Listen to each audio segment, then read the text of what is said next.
Make some noise, guys. It's Happy Llama. Like, how many of you know what is the reason? What is the reason behind the name Happy Llama? Why is it called Happy Llama? Come on, guys, make some noise. I'll tell at the end of the session. Yeah, keep that thought. So let's begin the session. It's a very interesting topic. We were just discussing with the founders here, Gaurav, Arpit, and Kalyan there. So we were, and obviously Ashwin was not there. So we were just brainstorming, and there's a very interesting conversation that is happening.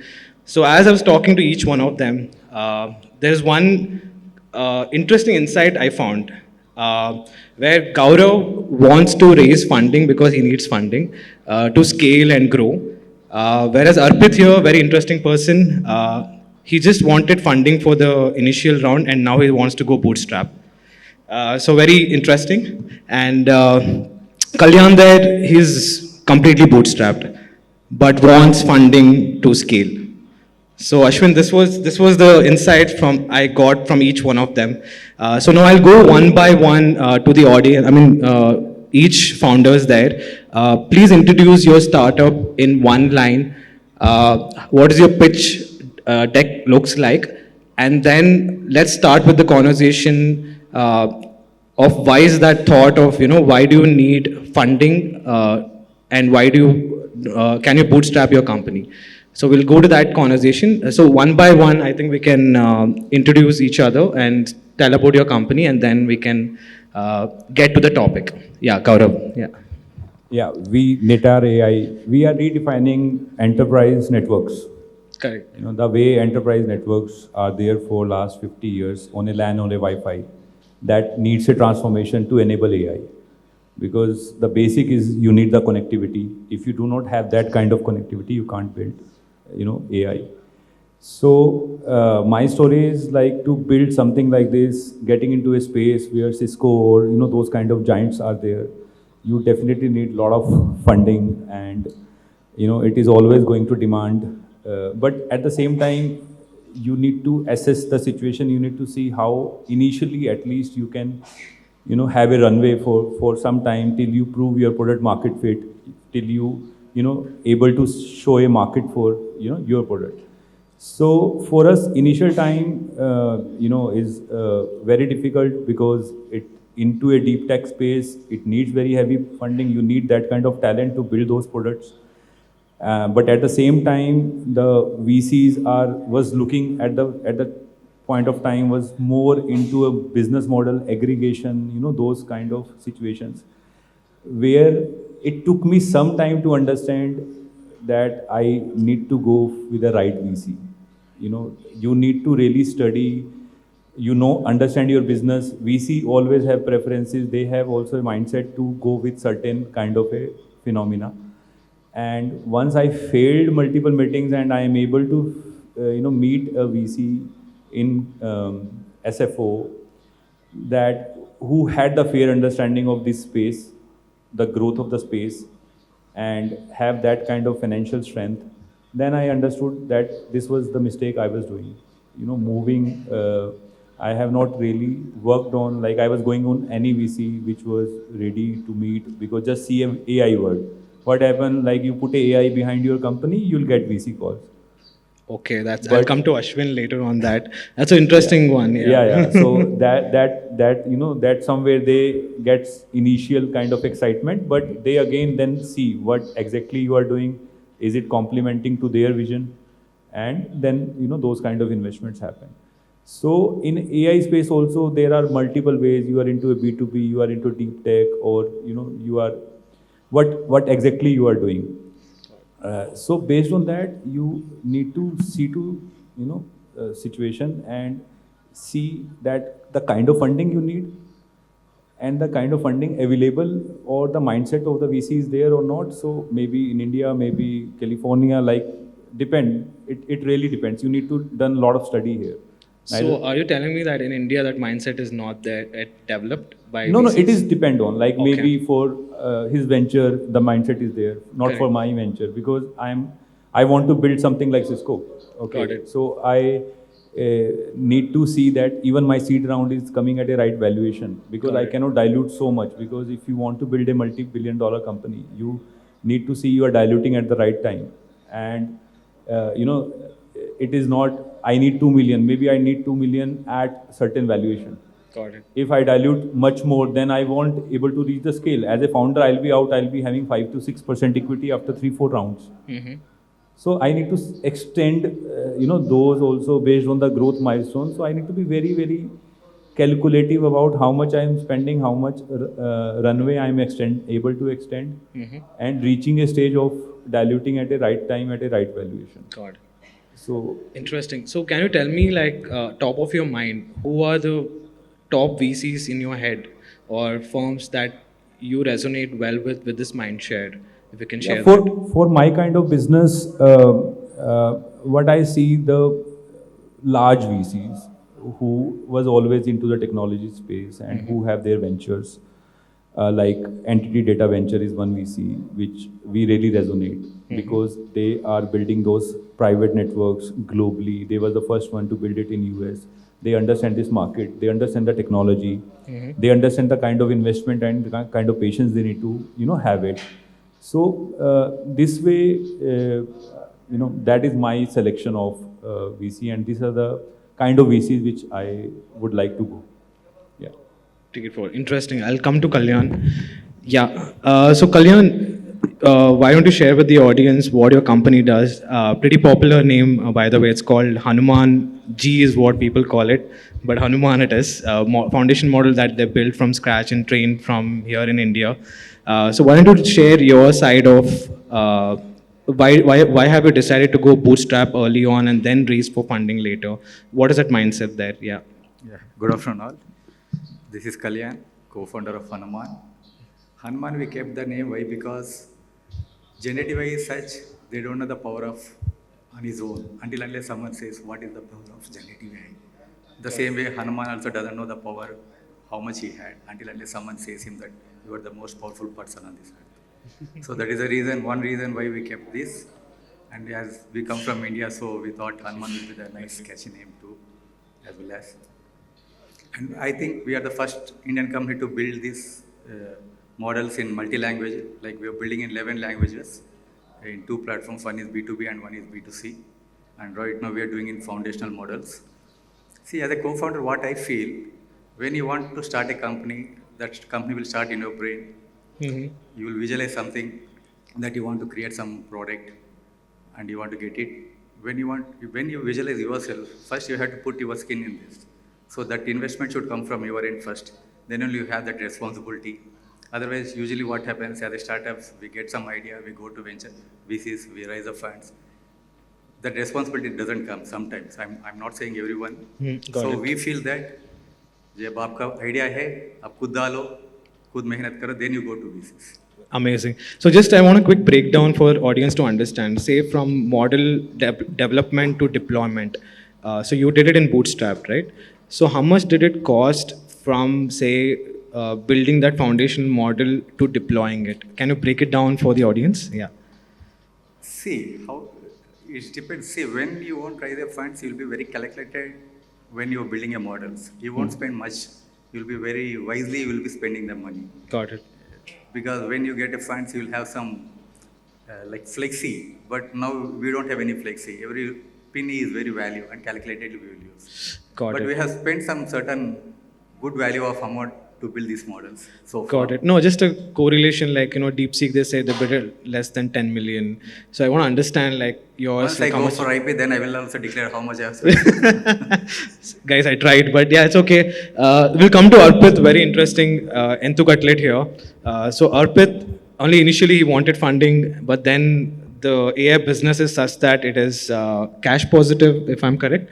Yeah, so Arpit, why don't you share yours? Yeah, what does your startup do, and then your funding journey there? Yeah. Yeah. Hi everyone. My name is Arpit. I am co-founder and CEO of PKX. What we do, we are a generative AI-based language learning application. So we help people improve their English communication skills using generative AI.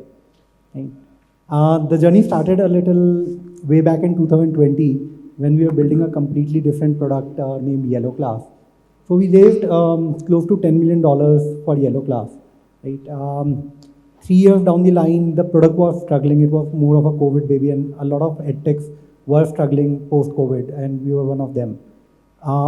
We realized that we do not have a product market fit after burning a lot of capital that we raised. Right? We were left with close to 1.5 million at that point in time. So we took the hard call that we want to solve for the customer, and if we are true to business and true to ourselves, right, we have to restart.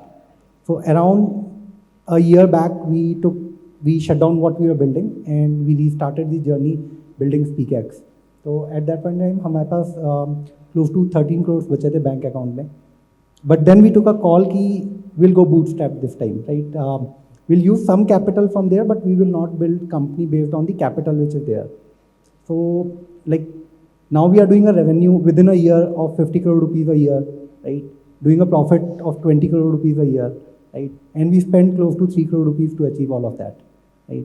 So effectively capital, according to me, is required to build a large company. There is absolutely no doubt about it. But then there is a right need and right time, right? Why do you need that capital? And what you have solved till then is going to be the foundation, how wisely you are actually deploying that capital. So if capital is available, one should not raise, right? Because your business might be doing great, you might be doing great, right? But there is no need for capital. Like we are profitable, so effectively we don't see that we need capital to grow, right? But then if you believe that there is a need for capital in some time to invest in tech, or maybe you want to go global and want to invest in a global expansion, right? So it can just help us shorten the journey. Maybe by earning profit, I could do that in 5 years. If I raise capital, I may be able to do it in the next 6-8 months, right? So the reason why capital is raised, according to me, is far more important than the quantum of capital or anything else. Amazing, guys. So this is Ashwin. Heard it from the founders here. Each one had a different views, and also I spoke to a lot of founders yesterday and today. A lot of them, I think more than 50, 60 out there. There is a new trend that is emerging, especially in the AI ecosystem, where a lot of people say that I just need funding for the seed stage. And that is the hardest part for investors also, to trust in the initial journey. And after that, I don't need funding. So this is what majority also I came across a lot of these founders when I spoke to them. I don't know, there's a term for that, the seedsters, or I don't know what you call them. But this is the kind of insight I found, like they just need that initial investment. And after that, the AI landscape itself is like so big and huge, and the opportunity is like crazy that you will become profitable. Not sure profitable, but you would be cash positive. So as an investor, when you heard from all the founders, what are your thoughts especially when it comes to investing in Gen AI? Like, yeah, please go ahead. Yeah. Yeah, sure. First of all, thanks for having me, and perhaps you've created a new term, right? Seedsters. We'll try and make it popular in case it doesn't exist. But deep tech was a word that came up in 2014. I started investing in deep tech in 2010. We didn't have a word. And somebody came up, coined the word deep tech. Till then, I used to say IP-driven startups. And it was harder to explain. But the minute there was terminology, it helped. So hopefully Seedsters will take off. But that apart, I think coming to your question, I mean, there are different views, and it's horses for courses, right? And I think every single one of these views is correct. Correct. And every founder I speak to who is willing to listen, especially ones that were not pitching to us, but sometimes I've ended up mentoring or just having conversations with, I think the crux is, do you want to be a self-funded company with a different trajectory? I won't say growth trajectory is different. It can be quick, even if you're self-funded. Or do you want to raise VC money and follow a very different trajectory? These are two different aspects, and it really depends on the personality of the founder as well as what are they trying to build. Okay. And I think it's a very critical one to decide before you start approaching VCs, simply because, if you start sort of raising capital and then realize once you've got an investment that, listen, that's not the path you wanted to follow, you wanted to just go maybe slower or just have total control of the way you wanted to go about things, then that's when there are clashes, or that's when there is a little bit of lack of harmony, right? Correct. And I really appreciate that they thought about a point in time when they said, listen, this is not working, let's stop, let's do something else. And I'm sure there are conversations with the investors that had to be had. But coming back to, therefore, founders are looking to raise capital as well. I think the point that Gaurav brought out is very important. Yeah. Go to the right person. Because I've seen a lot of founders going and having interactions with a bunch of VCs who are not going to invest in any case, or a bunch of people write to me, I mean, we're a deep tech fund, and they don't have anything close to deep tech. They write to us, don't get a response, and then there's a frustration. Why are these guys not responding? And we put enough information out there to say, listen, we are a deep tech fund, we have a website, we have profiles. Look at people's portfolios and accordingly raise. Correct. But finally, I think when it comes to Gen AI, see, we started investing in 2018 in the whole AI space, right? So we were one of the, I would say, early investors in AI in India, and before this whole buzz around Gen AI came about. And we've always been, irrespective of the Gen AI moment, which was 2022 or so, when OpenAI came out. Prior to that, if somebody had asked us the day before or the month before, what is going to be your next 10 years, where do you think you'll invest maximum, I would have still said AI. So we are big believers in the classical AI, traditional AI model, because from a use case standpoint and the problems that can be solved with AI, we believe there are many. And there are a few that we've invested in which have solved that. What has Gen AI done? It's perhaps democratized access to AI beyond data scientists to you and me, laymen, right? Not the other gentlemen, but two of us on this panel. And I think as a result, we're going to get a lot more solutions that come up, and we're going to have two sets of solutions, which we are seeing already. One is what everybody has been hearing about, the so-called thin wrapper plays, which are building on models. Correct. And where the moat is very limited, right? We like it when there is a very strong moat that is built, either with your model selection, which could be for different things that you do, even within the same product, you have a mix of multiple models and selected well, or you know how to go about doing it at the early stage, one. Two is you have a data moat, which means you have access to proprietary data. You got your initial set of data somewhere, and then eventually maybe your customers are keeping on feeding data so that you have a better model, you're able to build better accuracies. But I think most importantly, what is the use case you've chosen, and what does the market say in terms of absorbing that use case? How important is it? How complex is it?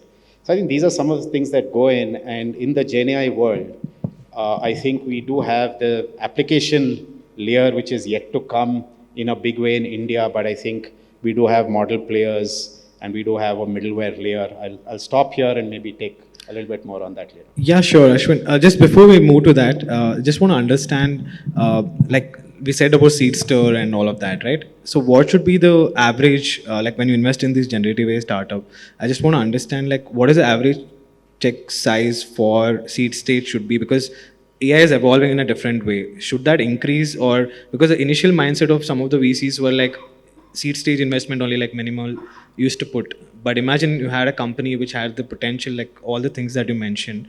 What should be the average check size of the seed stage versus Series A, Series B? Is that changing the dynamics? Anything there? Yeah.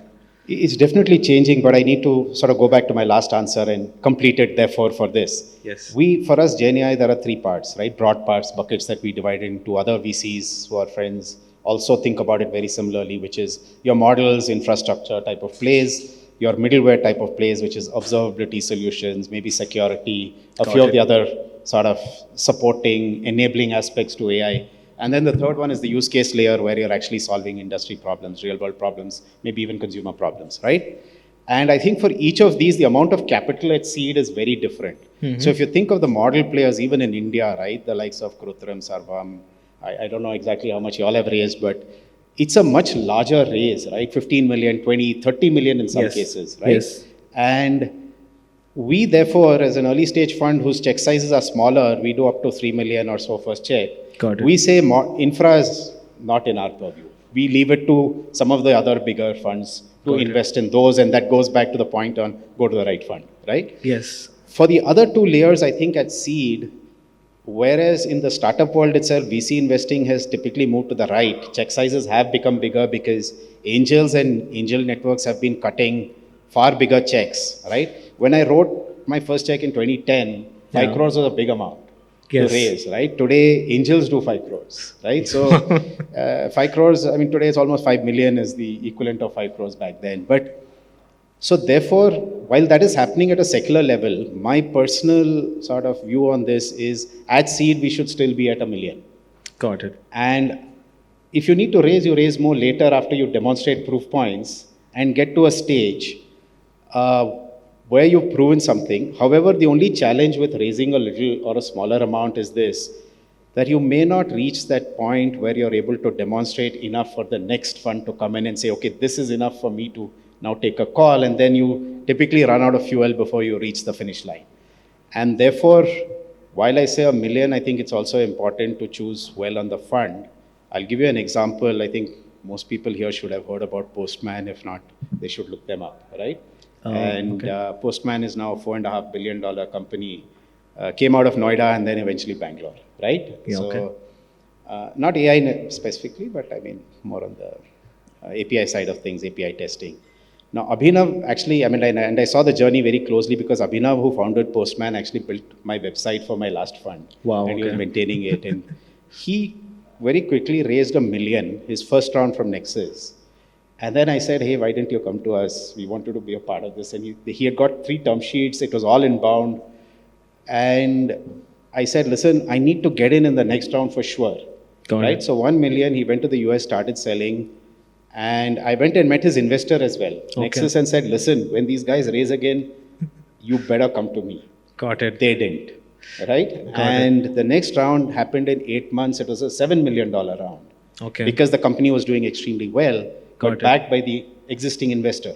Now they could have put in 7 million first shot, Got but they it. wanted to see that million put to work, how it was put to work, and to get to a stage Correct. before the 7 came in. So I prefer that model a little bit more. Got But it. I would always tell a founder, listen, if you're able to raise a little bit higher, do that because you can demonstrate.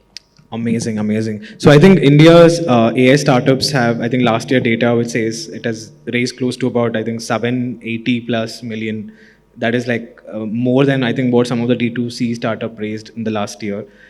So that is from the AIM research data, by the way, we're talking. Like internally, we are closely monitoring all startups. Very interesting thing you said about valuation and raising of fund, right? So I'll come to Gaurav. You had an interesting point, like why did you choose to raise like, less funding in the initial stage? And you said you pushed it for the later stage so that valuation also increases. So any thought on that? Yeah. Yeah, we always start our business or a startup with some view, okay, and some aspiration. So in between the product market fit and the market, you understand more and more, and you understand the challenges. So while I was not able to raise a seed round on time, and I used my capital to manage that, I was lucky to have that capital and able to manage that time.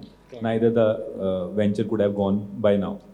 So by the time we reach to a stage and we can very see a clear goal to us.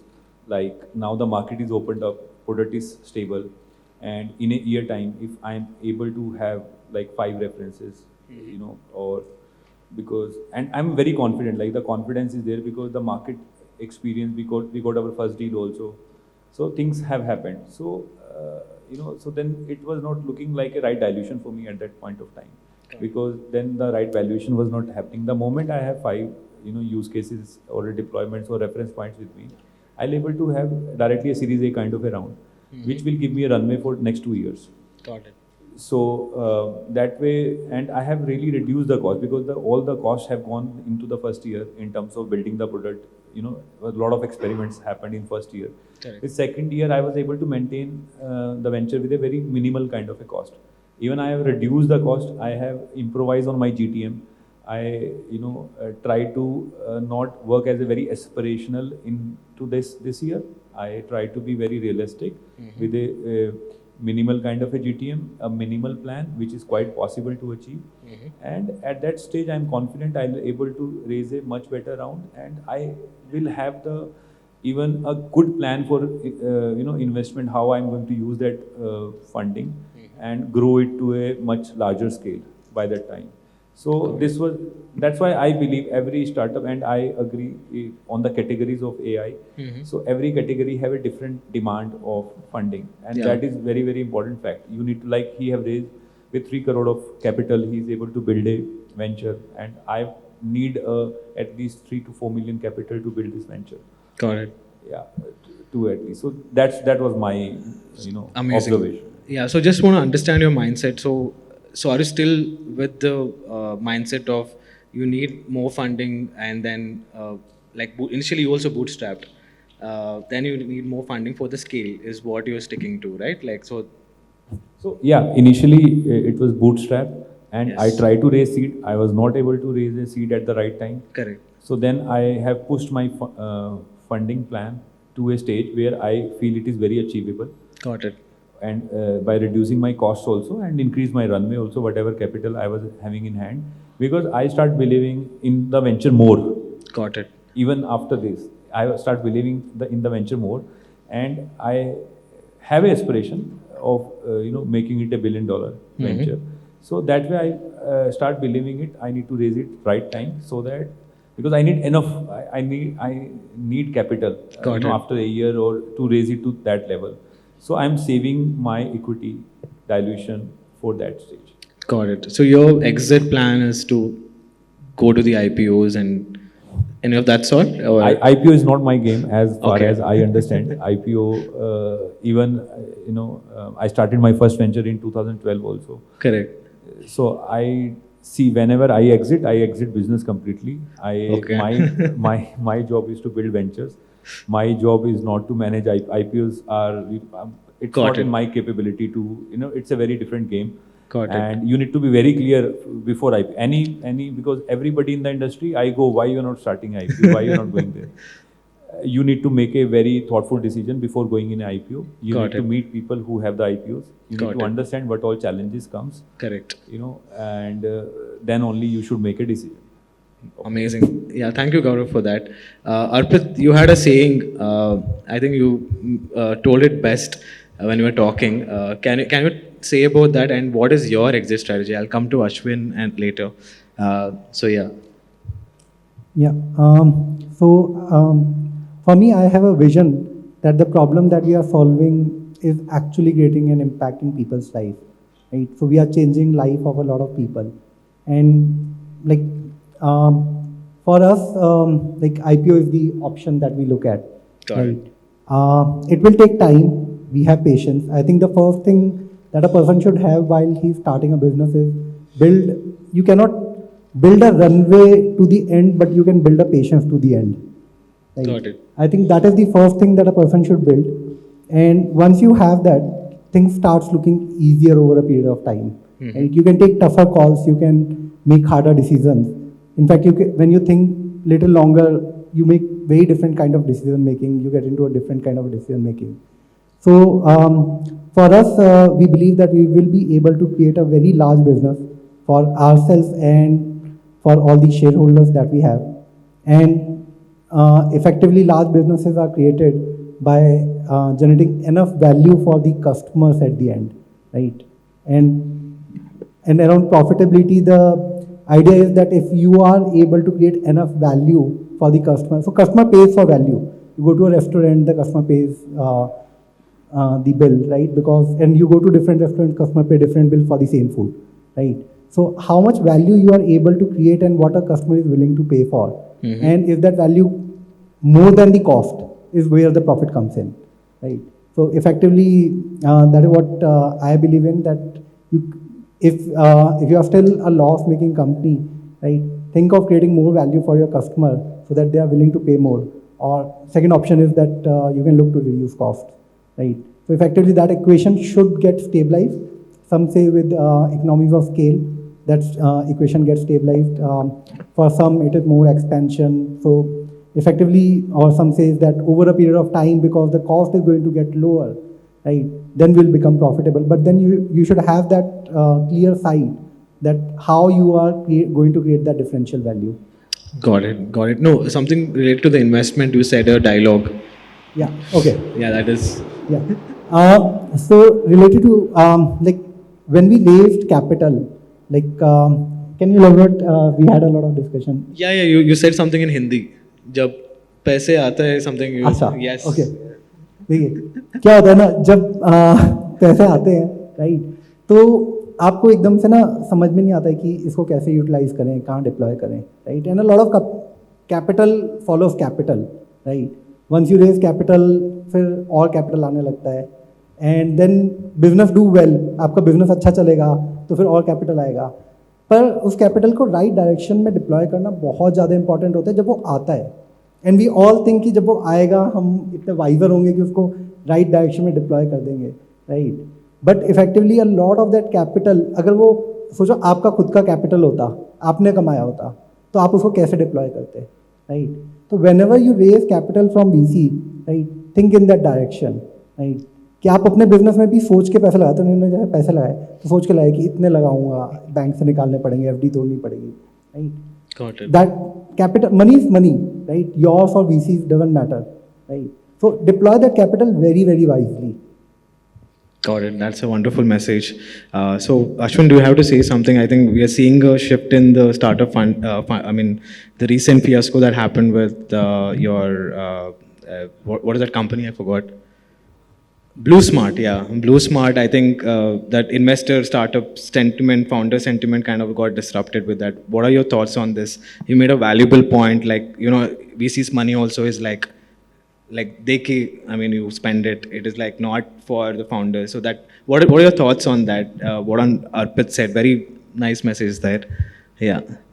Yeah, I think I'll take a step back and maybe, you know, one of the things is what do you do with that capital? And we keep thinking about capital as money in the bank, right? And then how do you spend that money? And then you have cash burn. And I think the important thing is what do you do with that? When you think about what you do is that capital, and I'm now talking about rather than the aggregator, direct to consumer models, more the AI type of plays, because that's what this is about. Yeah. And I do think the ability of a founder to take in that financial capital and convert it well into human capital is the skill that will determine whether they succeed or not. Because in the AI world, as against, again, the consumer world, where you're spending a lot of money in acquiring your early customers, and then from there going on, in the AI world, it's about talent. Got it. Acquiring talent, and I can't understate this, you know, no matter how much I say it, that if you want to build a scale company, which is a deep tech company and therefore an AI company as well, it's the ability to pay to attract high quality people who are also committed, right? Correct. Because there is a dearth of talent and everybody is vying for the same in a growing space at this point in time. Until supply matches demand, there's going to always be, it's going to come at a high price which you have to pay for. Yeah. The second part of that, the corollary, is while people don't always appreciate it, founders don't always appreciate it, we as VCs sometimes do say, hey, listen, we come with smart capital, which means along with the capital, we bring in networks, we bring in the ability to maybe mentor in some cases, other things, right?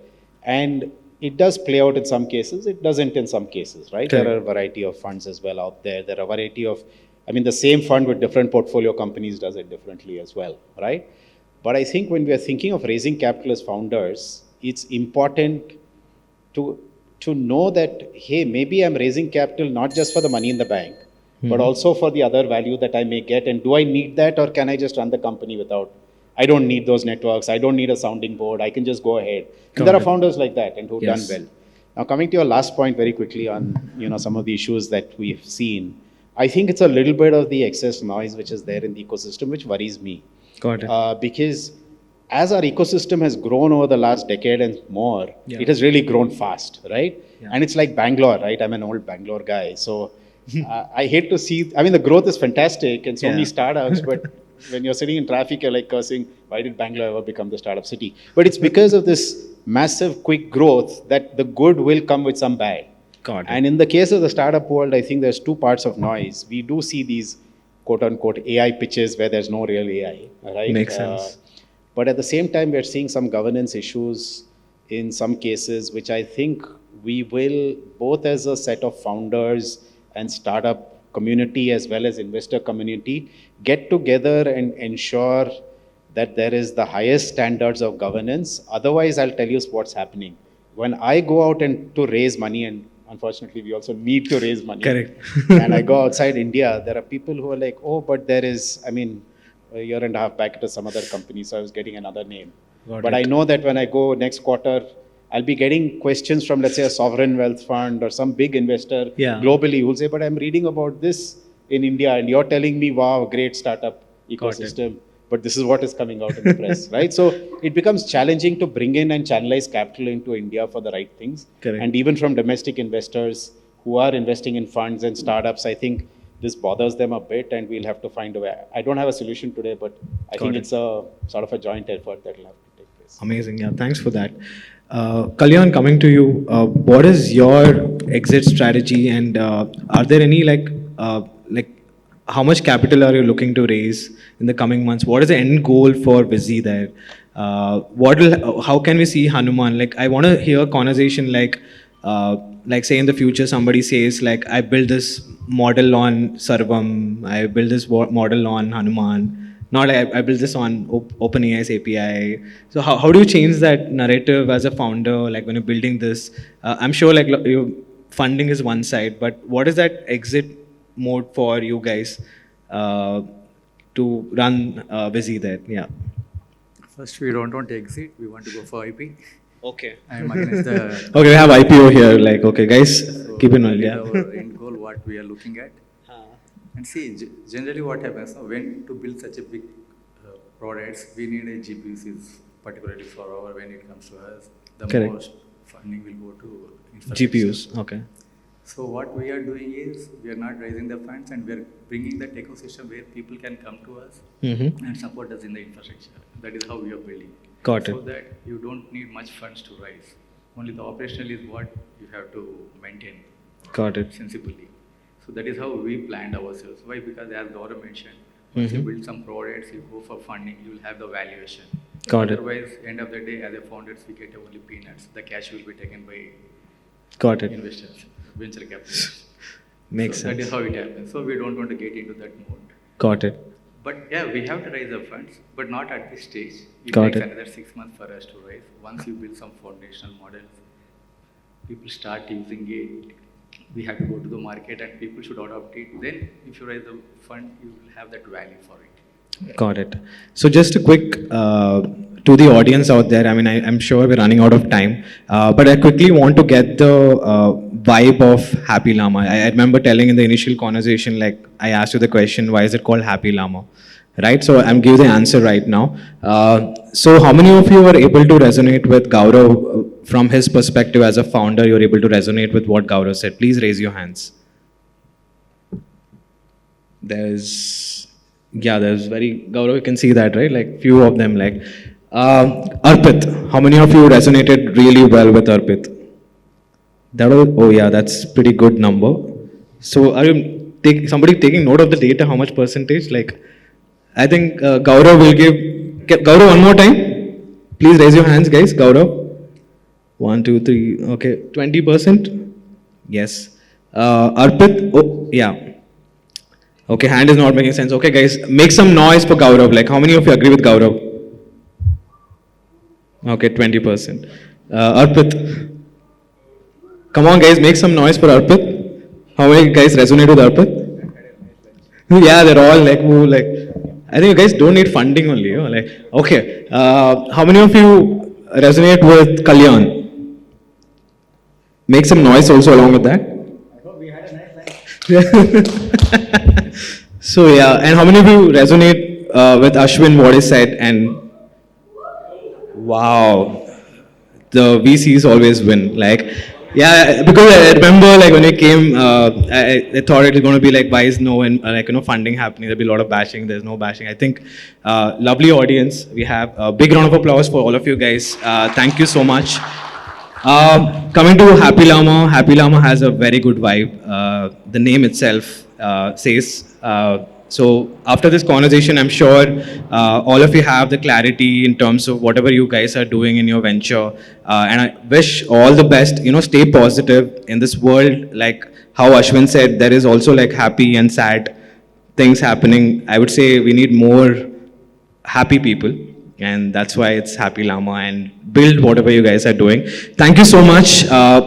lovely audience, lovely panel guests today. I hope there was some takeaway for all you guys. Thank you so much.